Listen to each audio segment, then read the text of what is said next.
नमस्कार दोस्तों, आपका स्वागत है हमारे YouTube channel learning point with Abhishek में।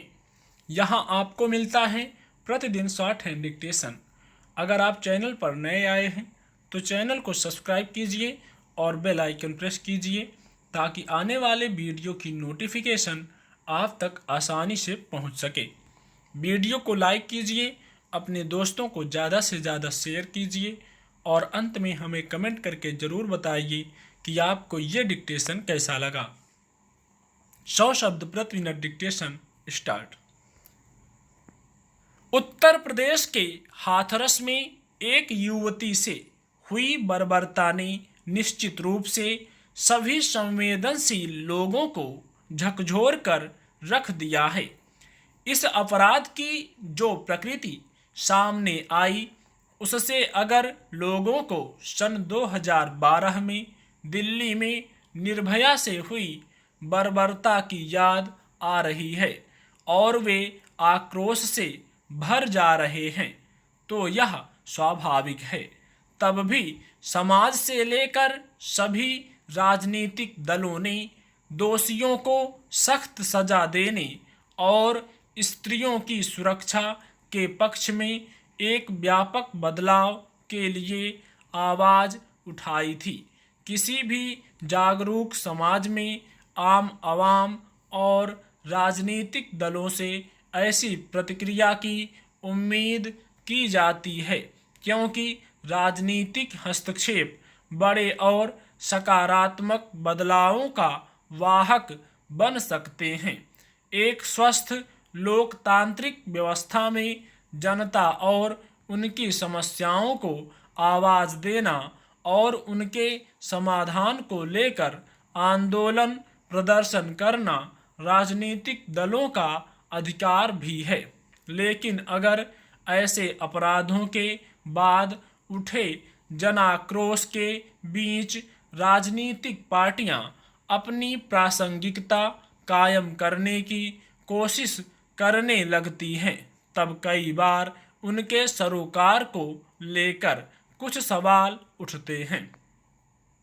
दरअसल हाथरस की घटना के बाद पुलिस प्रशासन का जैसा रवैया दिखा उससे लोगों के भीतर क्षोभ पैदा हुआ। खास तौर पर पीड़िता की मौत के बाद शव का जिस तरह आनन फानन में आधी रात को अंतिम संस्कार कर दिया गया और पीड़ित परिवार से किसी के मुलाकात को रोकने के मकसद से गांव की जैसी घेराबंदी की गई उसने कुछ संदेह पैदा किए। निश्चित ही सरकार, पुलिस और प्रशासन का यह रवैया सवालों के घेरे में है और राजनीतिक दलों की प्रतिक्रिया भी लाजिमी है। लेकिन पीड़ित परिवार से मिलने के नाम पर जैसी होड़ शुरू हो गई उससे भी यह विचित्र स्थिति पैदा हुई है कि क्या यह राजनीति का उचित मौका है।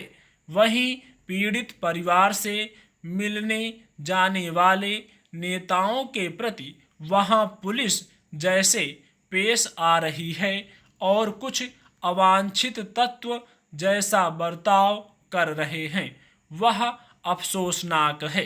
सोमवार को आम आदमी पार्टी के नेता संजय सिंह पीड़ित परिवार से मिलने गए तो उन पर स्याही फेंक दिया गया। इसी तरह राष्ट्रीय लोक दल के नेता जयंत चौधरी और उनके कार्यकर्ताओं पर पुलिस ने लाठीचार्ज किया। चंद्रशेखर आज़ाद और कई दूसरे नेताओं और कार्यकर्ताओं पर वहां नियमों के उल्लंघन के लिए मुकदमा भी किया गया है।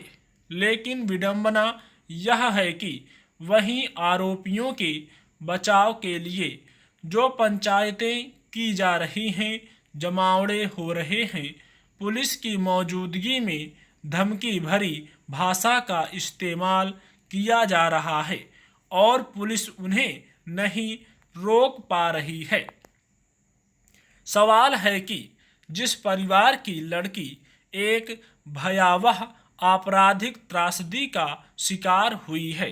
अभी वे लोग जिस दुख और पीड़ा से गुजर रहे होंगे, उन सब पर उनके घर के आसपास घटने वाली ऐसी तमाम घटनाओं का कैसा असर पड़ रहा होगा।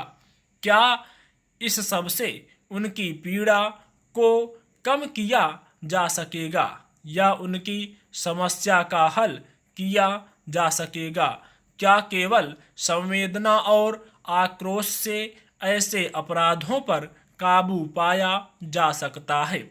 इसके लिए कानूनी स्तर पर जिस तरह की स्पष्ट पहलकदमी और बदलाव के लक्ष्य से सुचिंतित आंदोलन की जरूरत होती है, क्या उसके लिए हमारा समाज कभी स्थिर भाव से सोच पाता है?